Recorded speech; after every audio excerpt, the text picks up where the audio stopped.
രാധിക വീട്ടിലെത്തി ഒരുപാട് വിളിച്ചെങ്കിലും ശ്രീ ഫോണെടുത്തില്ല. കുറച്ചു കഴിഞ്ഞപ്പോൾ സ്വിച്ച് ഓഫ് ആവുകയും ചെയ്തു.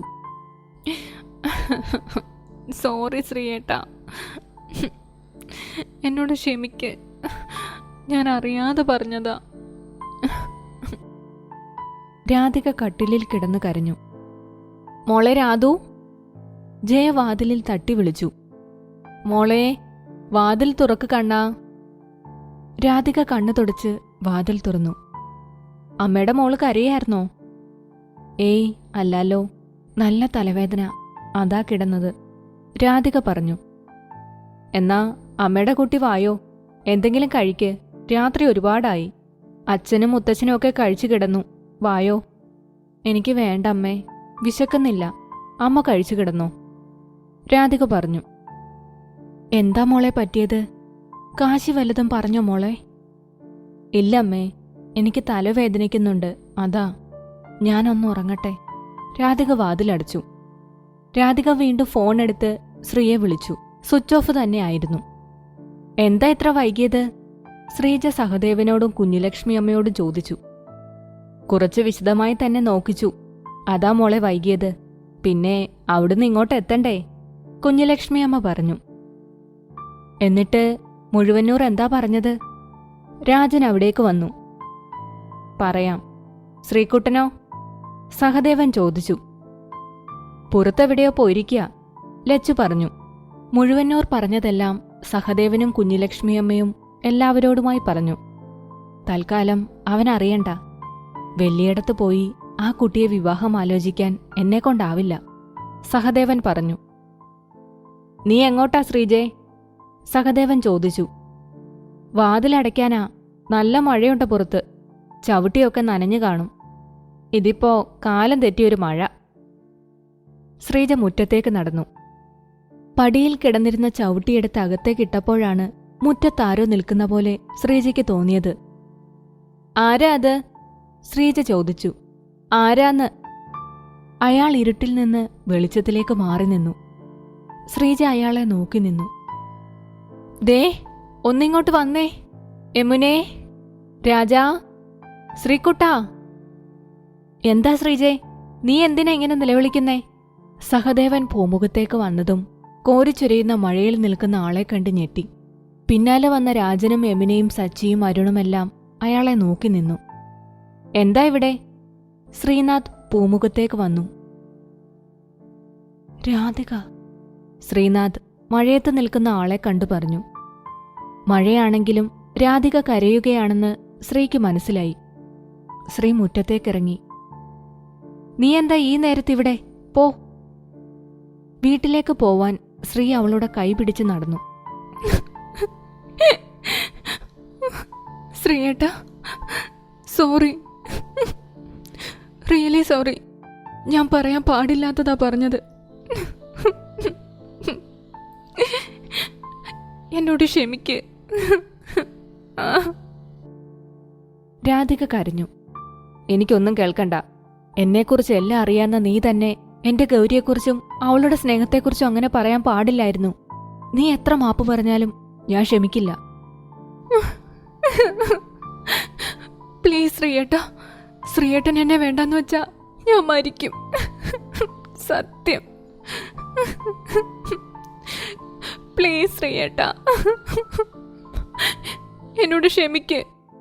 അപ്പോഴാണ് ശ്രീയുടെ കണ്ണിലേക്ക് വെളിച്ചമടിച്ചത്. ശ്രീ കൈകൊണ്ട് കണ്ണുകൾ മറച്ചു. കാളിയാർ മനയുടെ ഗേറ്റ് കടന്നുകൊണ്ട് 2 കാർ മുറ്റത്ത് വന്ന് നിന്നു. വെള്ളിയിടത്തെ വണ്ടിയാണെന്ന് ശ്രീക്ക് മനസ്സിലായി. പൂമുഖത്തുനിന്ന് എല്ലാവരും മുറ്റത്തേക്കിറങ്ങി. രാധു, രഘു വിളിച്ചു.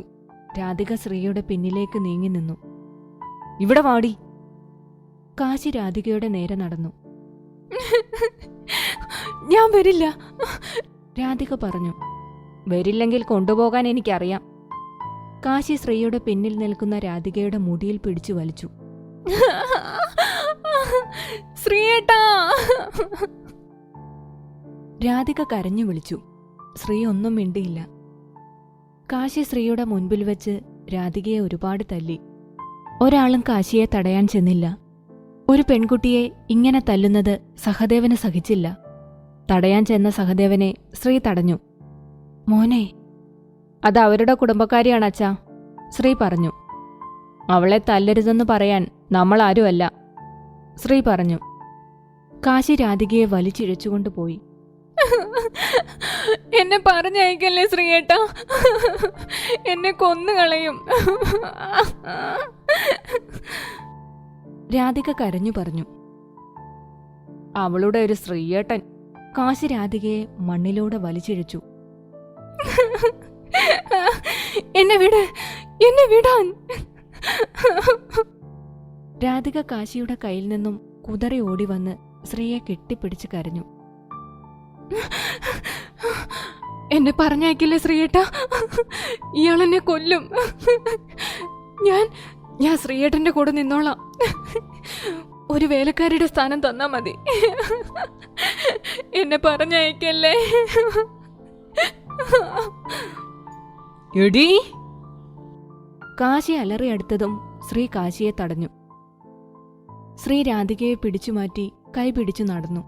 വലിയടത്തെ കാറിനു നേരെയാണ് ശ്രീ തന്നെ കൊണ്ടുപോകുന്നതെന്ന് രാധികയ്ക്ക് മനസ്സിലായി.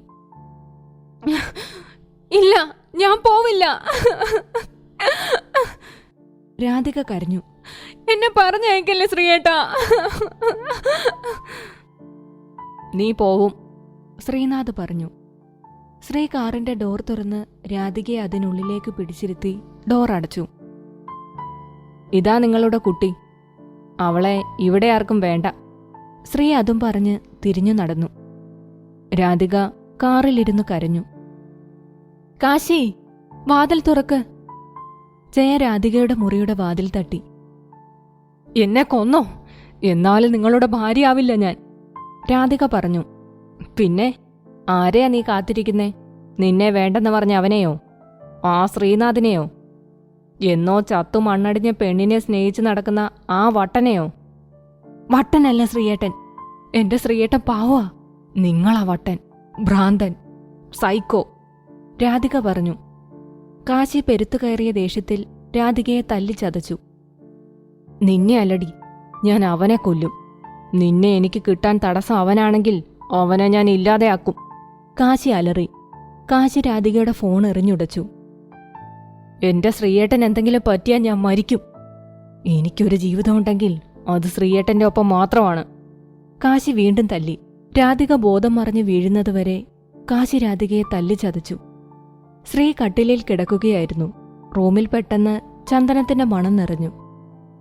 ഗൗരി, ശ്രീ വിളിച്ചു. വേണ്ട ശ്രീയേട്ടാ, മതി.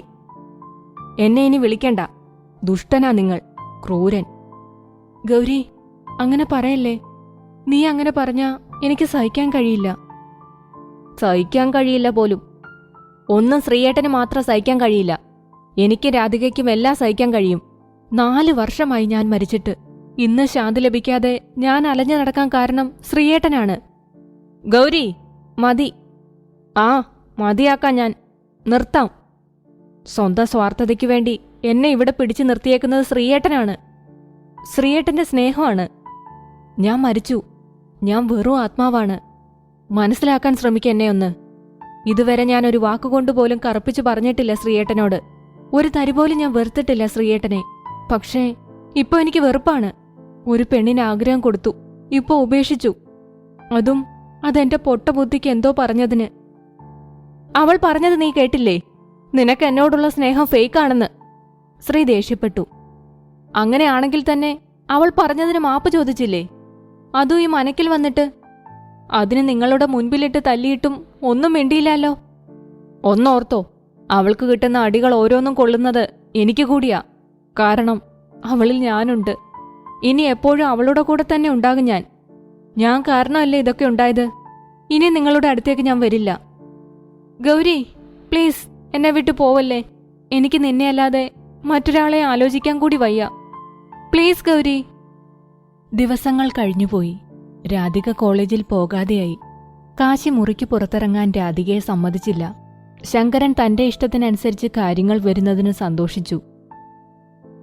ഇന്ന് വ്യാഴമാണ്, തുലാമിലെ ആയില്യം, ശ്രീനാഥിന്റെ പിറന്നാൾ. മനയ്ക്കൽ ഒരു പൂരത്തിനുള്ള ആളുകളുണ്ടായിരുന്നു. ശ്രീനാഥ് അമ്പലത്തിൽ നിന്ന് തൊഴുതിറങ്ങി. മോനെ. തൊഴുതു ബൈക്കിനടുത്തേക്ക് പോകുന്ന ശ്രീനാഥിനെ വെള്ളിയിടത്തെ വേലക്കാരി ലീല വിളിച്ചു. ശ്രീനാഥ് കുഞ്ഞല്ലേ? അതെ, ശ്രീനാഥ് പറഞ്ഞു. ഞാൻ ലീല, വെള്ളിയിടത്തെ പണിക്കാരിയാണ്. കുഞ്ഞിനോട് കുറച്ച് കാര്യങ്ങൾ പറയാനുണ്ട് മോനെ. രാധമോളെക്കുറിച്ചാ. പാവം, അതിനെ ആ കാശി തല്ലിക്കൊന്നില്ലെന്നേ ഉള്ളൂ. ഒരു ശവമാക്കി കഴിഞ്ഞു രാധമോളെ.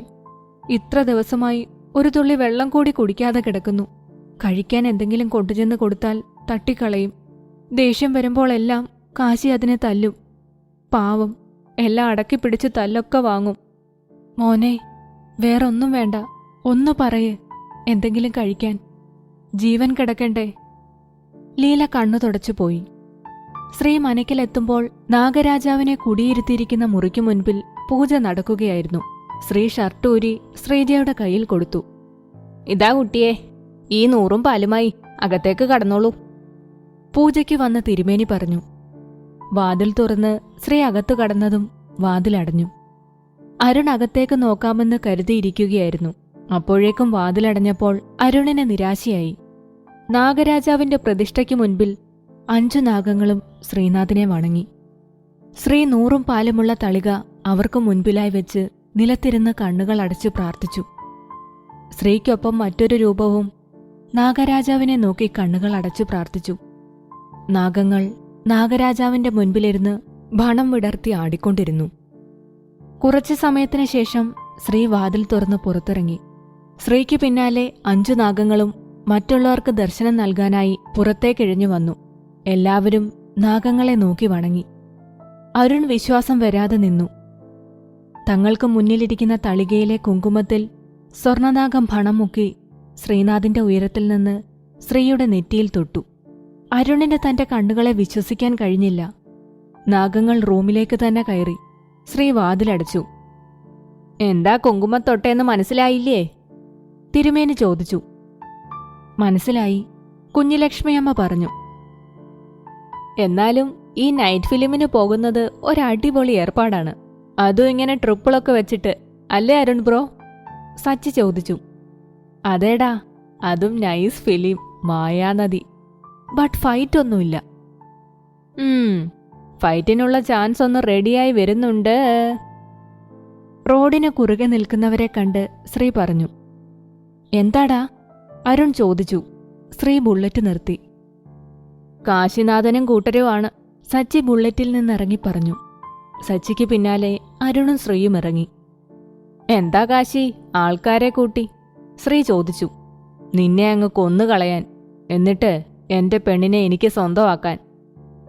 കാശി കൂട്ടത്തിൽ ഒരാളുടെ കയ്യിൽ നിന്ന് വടിവാൾ വാങ്ങിപ്പിടിച്ചു. അപ്പോ ഫുൾ സെറ്റപ്പിലാണ് വന്നിരിക്കുന്നേ അല്ലേ? നീ എന്റെ അടുത്തേക്ക് എത്താൻ പറ്റുമോന്ന് നോക്ക്. ശ്രീ കാശിയെ വെല്ലുവിളിച്ചു. കാശി ശ്രീയുടെ അടുത്തേക്ക് നടന്നപ്പോഴേക്കും കാശിയുടെ കാലുകളിൽ എന്തോ വരിഞ്ഞു മുറുക്കി. അതും കണ്ട് കാശിയുടെ കൂടെയുണ്ടായിരുന്നവർ ഓടിക്കളഞ്ഞു. കാശിയുടെ കാലിലേക്ക് നോക്കിയപ്പോൾ ഒരു കരിനാഗം കാശിയുടെ കാലിനെ വരിഞ്ഞു മുറുക്കി കിടക്കുന്നു. നീ അവിടെ നിൽക്ക്, ഞങ്ങൾ പോട്ടെ, ശ്രീ പറഞ്ഞു. കയറ് സച്ചി, അരുൺ. ശ്രീയും അരുണും സച്ചിയും പോയതും ആ നാഗം കാശിയുടെ കാലിൽ നിന്ന് അപ്രത്യക്ഷമായി. കുഞ്ഞേ, വാതിൽ തുറക്ക്. ലീല രാധികയുടെ വാതിലിൽ തട്ടി വിളിച്ചു. എന്താ ലീലേച്ചി? രാധിക വാതിൽ തുറന്നു. ലീല അകത്തേക്ക് കയറി വാതിൽ ചാരി. മോളെ, ഞാനിന്ന് ശ്രീനാഥ് കുഞ്ഞിനെ കണ്ടു, അമ്പലത്തിൽ വെച്ച്. ശ്രീനാഥിന്റെ പേര് കേട്ടതും രാധികയുടെ കണ്ണുകൾ നിറഞ്ഞു. ലീലേച്ചി സംസാരിച്ചോ? എന്തെങ്കിലും പറഞ്ഞോ? എന്നെ ചോദിച്ചോ? ഇന്ന് ആ കുഞ്ഞിന്റെ പിറന്നാളാണ്. മോളുടെ കാര്യമെല്ലാം ഞാൻ പറഞ്ഞു. പക്ഷേ മറുപടി ഒന്നും പറഞ്ഞില്ല. പറയില്ല, ഞാൻ ആരുമല്ല ശ്രീയേട്ടന്റെ. അറിയാതെ പറഞ്ഞു പോയതാ ഞാൻ. അതിന് അവിടെ പോയി മാപ്പും പറഞ്ഞു. ക്ഷമിക്കാൻ കഴിയില്ല. എന്റെ ജീവിതം ഇങ്ങനെ നശിക്കും. നശിച്ചോട്ടെ, ആർക്കും അതിൽ ബുദ്ധിമുട്ട്? ആർക്കുമില്ല. കുറച്ച് ദിവസങ്ങൾ കൊണ്ട് ഒരുപാട് മോഹിച്ചു ഞാൻ. കാശിയേട്ടനിൽ നിന്ന് രക്ഷപ്പെടാമെന്നോർത്ത് സന്തോഷിച്ചു. സാരല്ലേ ലീലേച്ചി, എനിക്ക് വിധിച്ചിട്ടില്ല. അങ്ങനെയൊന്നും പറയല്ലേ മോളെ, എല്ലാം ശരിയാകും. ശ്രീനാഥ് കുഞ്ഞ് മോളെ വേണ്ടെന്ന് വെക്കില്ല. ലീല രാധികയുടെ കണ്ണുനീര് തുടച്ചു. എനിക്കിപ്പോ ഒരു പ്രതീക്ഷയില്ല ചേച്ചി. അല്ലെങ്കിൽ ഇത്ര ദിവസം ആയില്ലേ? എന്നെ ഒന്ന് അന്വേഷിച്ചോ ചേച്ചിയോട്? ഇല്ലല്ലോ. അങ്ങനെയൊന്നും ആലോചിക്കണ്ട, മോള് കിടന്നോ. ഞാനത് പറയാൻ വന്നതാ. ലീല പോയപ്പോൾ രാധിക കട്ടിലിൽ കിടന്നു. പിറന്നാളൊക്കെ ആഘോഷിച്ചല്ലേ ശ്രീയേട്ടാ? അന്നേരമാണ് കാശി രാധികയുടെ മുറിയിലേക്ക് വന്നത്. എടീ, അറിഞ്ഞില്ലേ? നിന്റെ മറ്റവന്റെ വിവാഹം ഉറപ്പിച്ചു. കാശി ശ്രീയെ തല്ലാൻ കിട്ടാത്ത ദേഷ്യത്തിൽ രാധികയെ വേദനിപ്പിക്കാൻ നുണ പറഞ്ഞു. നോ, കള്ളം പറയ നിങ്ങൾ. ശ്രീയേട്ടൻ എന്നെയല്ലാതെ മറ്റൊരാളെ സ്വീകരിക്കില്ല. പ്രതീക്ഷയെല്ലാം നഷ്ടപ്പെട്ടിട്ടും രാധിക കാശിക്ക് മുൻപിൽ തോറ്റുകൊടുക്കാൻ നിന്നില്ല. ഞാനല്ല കള്ളം പറയുന്നേ, നിന്റെ മറ്റവനാണ്. നിന്നെ ഇഷ്ടമാണെന്ന് പറഞ്ഞു പറ്റിച്ചില്ലേ? ഇല്ലെങ്കിൽ ഇത്ര ദിവസം ആയില്ലേ അവൻ നിന്നെ ഒന്ന് തിരിഞ്ഞു നോക്കിയോ? ഇല്ലല്ലോ. നിന്നെപ്പോലെ ഒരു MBA-കാരിയല്ല, ഡോക്ടറാണ് പെണ്ണ്. വേറെ ആരുമല്ല, കളരിക്കലെ മാധവന്റെ മകൾ ബാല. നിനക്കെന്നെ വിശ്വാസമില്ലെങ്കിൽ അന്വേഷിച്ചു നോക്ക്. മനക്കിലെ ചെക്കന് വേണ്ടി കളരിക്കലെ പെണ്ണിനെ കല്യാണം ആലോചിച്ചോന്ന്. കാശി മുറിക്ക് പുറത്തേക്ക് പോയി. രാധിക മുഖം പൊത്തിയിരുന്ന് കരഞ്ഞു. എന്നോടിത് വേണ്ടായിരുന്നു ശ്രീയേട്ടാ. എന്തിനാ എനിക്ക് ആശ തന്നത്? എനിക്ക് ആശ തന്ന് എന്തിനാ എന്നെ പറ്റിച്ചത്? ഗൗരിയോടും നിങ്ങൾ ഇങ്ങനെയായിരുന്നോ? നിങ്ങൾ ജീവിച്ചോ ശ്രീയേട്ടാ, ഞാനും പോവാ ഗൗരിയുടെ വഴിക്ക്. നിങ്ങൾ സന്തോഷത്തോടെ ഇരിക്കെ. രാധിക തന്റെ മേശയുടെ വലിപ്പ് തുറന്നു പരിശോധിച്ചു. ശ്രീ ഫോണെടുത്ത് രാധികയുടെ നമ്പറിലേക്ക് വിളിച്ചു. നിങ്ങൾ ഇപ്പോൾ വിളിക്കുന്ന നമ്പർ ലഭ്യമല്ല. രാധികയാണോ വിളിക്കുന്നത്? അരുൺ ശ്രീയുടെ അടുത്തേക്ക് വന്നു. വേണ്ടടാ, നിന്നെ ഉപദേശിക്കാൻ ഞാനാളല്ല. എന്നാലും വിളിക്കണ്ട. നിന്നെ മറന്നോട്ടെ അവൾ. നിന്റെ ചതി എന്തെന്ന് അവൾക്കറിയില്ല. അറിഞ്ഞാൽ അവൾ ഒരിക്കലും നിന്നോട് ക്ഷമിക്കില്ല. അവളെന്നല്ല, ഒരു പെണ്ണും. ഒരു വലിയ ചതിയിലേക്ക് വീഴ്ത്തിയിടാൻ നിൽക്കാതെ ഇപ്പോ തന്നെ ഇതൊന്ന് അവസാനിപ്പിച്ചുകൂടെ ശ്രീ? പറ്റില്ലടാ. എനിക്ക് ആഗ്രഹമുണ്ടായിട്ടല്ല. അവളെ ചതിക്കണമെന്ന് എനിക്ക് ആഗ്രഹമില്ല. പക്ഷേ എനിക്കെന്റെ ഗൗരിയെ വേണം. ആരെന്തു പറഞ്ഞാലും കാണിച്ചാലും എനിക്ക് ഗൗരിയെ വേണം. അത്രമാത്രം ഞാൻ എന്റെ ഗൗരിയെ സ്നേഹിക്കുന്നുണ്ട്. മരിച്ചാലും അവളെന്റെ മനസ്സിലുണ്ടടാ. എന്നെക്കൊണ്ട് കഴിയില്ല ഗൗരിയെ മറക്കാൻ. മറ്റുള്ളവർക്ക് ഭ്രാന്തായി തോന്നാം, പക്ഷേ എനിക്ക് അവളെന്റെ ജീവനാ. നിനക്ക് ഞാൻ പറയുന്നത് കൊണ്ടൊന്നും തോന്നരുത്. Really you are A sadist. നീ നിന്നെക്കുറിച്ചും നിന്റെ സുഖവും മാത്രമേ ചിന്തിക്കുന്നുള്ളൂ. രാധികയെക്കുറിച്ച് ചിന്തിക്കുന്നില്ല. ഞാൻ പറയാനുള്ളത് പറഞ്ഞു. ഇനി നിന്റെ ഇഷ്ടം. അരുൺ പുറത്തേക്ക് പോയി. മോളെ! നന്ദിനി നിലവിളിച്ചു. എല്ലാവരും രാധികയുടെ മുറിയിലേക്ക് ഓടി വന്നു. കൈയിലെ ഞരമ്പ് മുറിഞ്ഞ് രക്തം വാർന്നുപോകുന്ന നിലയിൽ കിടന്നിരുന്ന രാധികയെ കണ്ടതും ജയ തലകറങ്ങി വീണു. മോളെ രാധു! നന്ദിനി രാധികയെ വിളിച്ചു. ഫോൺ അടിക്കുന്നത് കേട്ടാണ് ശ്രീ ഉറക്കത്തിൽ നിന്ന് എഴുന്നേറ്റത്. അഞ്ജു ആണല്ലോ. ശ്രീ ഫോൺ അറ്റൻഡ് ചെയ്തു. എന്താ അഞ്ജുമോളെ ഈ നേരത്ത്? കുട്ടേട്ടാ, രാധു ചേച്ചി സൂയിസൈഡ് ചെയ്യാൻ ശ്രമിച്ചു. വാട്ട്? ശ്രീ കട്ടിലിൽ നിന്ന് എഴുന്നേറ്റു. അതെ കുട്ടേട്ടാ, ഹോസ്പിറ്റലിൽ കൊണ്ടുപോയിരിക്കുക. ഞരമ്പ് മുറിച്ചു രാധു ചേച്ചി. പിന്നെ അഞ്ജു പറഞ്ഞതെല്ലാം ശ്രീ കേട്ടുനിന്നു. ശ്രീ ഹോസ്പിറ്റലിൽ എത്തുമ്പോൾ ICUവിന് മുൻപിൽ ഒരുപാട് പേരുണ്ടായിരുന്നു. എന്തിനാടാ നീ വന്നത്? അവൾ മരിച്ചെന്ന് നോക്കാനാണോ? കാശി ചീറി. കാശി, ഇതൊരു ഹോസ്പിറ്റലാണ്, ശ്രീനാഥ് പറഞ്ഞു. ഡോക്ടർ ICUവിന്റെ ഡോർ തുറന്നു പുറത്തിറങ്ങി. ഡോക്ടർ, എന്റെ മോള്. രഘു ചോദിച്ചു. ഡോക്ടർ? ശ്രീ അവിടേക്ക് വന്നു. I am doctor Sreenath. രാധികയ്ക്ക് ഇപ്പോ മുറിവ് നല്ല ആഴത്തിലാണ്. ബ്ലഡ് ഒരുപാട് പോയിട്ടുണ്ട്. ആരായി ശ്രീ? ഇടയ്ക്ക് ശ്രീയേട്ടൻ എന്ന് പറയുന്നുണ്ട്, ഡോക്ടർ പറഞ്ഞു. ഞാനാണ് ശ്രീ, ശ്രീനാഥ് പറഞ്ഞു. വരൂ, ഡോക്ടർ പറഞ്ഞു. ശ്രീ ഡോക്ടർക്കൊപ്പം ICUവിനകത്തേക്ക് കടന്നു. ബോഡി വളരെയധികം വീക്കാണ്. ഈ കുട്ടിയൊന്നും കഴിക്കാറില്ലേ? രക്ഷപ്പെടുത്താൻ കഴിയുമോ എന്ന് കരുതിയില്ല. ബട്ട് എന്തോ ഭാഗ്യം കൊണ്ട് രക്ഷപ്പെട്ടു. ഡോക്ടർ കണ്ടോളൂ. ശ്രീനാഥിന്റെ അടുത്തുനിന്ന് ഡോക്ടർ പോയി. ശ്രീ രാധികയുടെ അടുത്തേക്ക് പോയി. താൻ ഇതുവരെ കണ്ട രാധികയല്ല അവിടെ കിടക്കുന്നതെന്ന് ശ്രീക്ക് തോന്നി. കുറച്ചു ദിവസങ്ങൾ കൊണ്ട് അവൾക്കൊരുപാട് മാറ്റം വന്നതായി ശ്രീക്ക് മനസ്സിലായി. ശ്രീ രാധികയുടെ അടുത്തിരുന്നു. രാധികയുടെ മുടിയിൽ തലോടി. രാധിക മയക്കത്തിലായതിനാൽ ശ്രീ എഴുന്നേറ്റ് തിരിഞ്ഞതും രാധിക ശ്രീയുടെ കൈപിടിച്ചു. രാധികേ, ശ്രീ വിളിച്ചു. നീ എന്തായി കാണിച്ചേ? എന്തെങ്കിലും പറ്റിയിരുന്നെങ്കിലോ? പറ്റിയാലും ആർക്കും ഒന്നുമില്ലല്ലോ. ഞാൻ ജീവിച്ചു മരിക്കുന്നതിനേക്കാൾ നല്ലതല്ലേ ഒറ്റയടിക്ക് തീരുന്നത്, രാധിക പറഞ്ഞു. എന്തിനാ ഇങ്ങനെയൊക്കെ പറയുന്നത്? നീ എന്തിനാ ഇങ്ങനെ ചെയ്തേ? എന്നെ വേദനിപ്പിക്കാനാണോ? ശ്രീ ചോദിച്ചു. വേദന ഒരാൾക്ക് മാത്രമല്ല ശ്രീയേട്ടാ, എല്ലാവർക്കും ഉണ്ട്. എനിക്കുണ്ട്. എനിക്ക് വേദന മനസ്സിനാ, ശരീരത്തിനല്ല. ശ്രീ ഒന്നും മിണ്ടിയില്ല. ഇനി മിണ്ടാതിരുന്ന് വേദനിപ്പിച്ചോ ശ്രീയേട്ടാ? രാധിക, എനിക്കെന്താ പറയേണ്ടതെന്നറിയില്ല. നീ ഇങ്ങനെയൊന്നും ചെയ്യരുത്. ചെയ്യില്ല. എന്നോട് ദേഷ്യമില്ലെന്ന് മാത്രം പറഞ്ഞാ മതി. അത് മാത്രം അറിഞ്ഞാ മതി.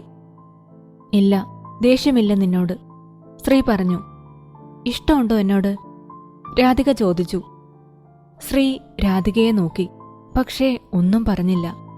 ഇല്ലെങ്കിൽ പിന്നെ എന്തിനാ ശ്രീയേട്ടാ എന്നോട് ഭാര്യയാവാൻ സമ്മതമാണോന്നൊക്കെ ചോദിച്ചത്? എന്തിനാ എനിക്ക് ആഗ്രഹം തന്നത്? എന്നെക്കൊണ്ട് ഒരു ജീവിത സ്വപ്നം കാണിച്ചത്? രാധിക കരഞ്ഞു. രാധിക, വേണ്ട ശ്രീയേട്ടാ, ഒന്നും പറയണ്ട.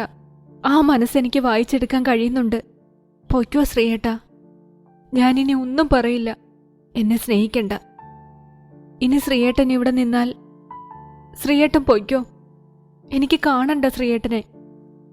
രാധികേ, എനിക്ക് പറയാനുള്ളത് നീ ഒന്ന് കേൾക്ക്, ശ്രീ പറഞ്ഞു.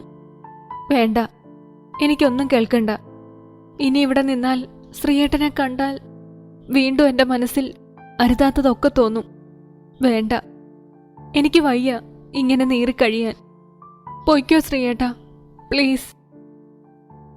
രാധിക, വേണ്ട, എനിക്കൊന്നും കേൾക്കണ്ട. പോ എന്റെ മുന്നിൽ നിന്ന്. രാധിക കണ്ണുകൾ അടച്ചു.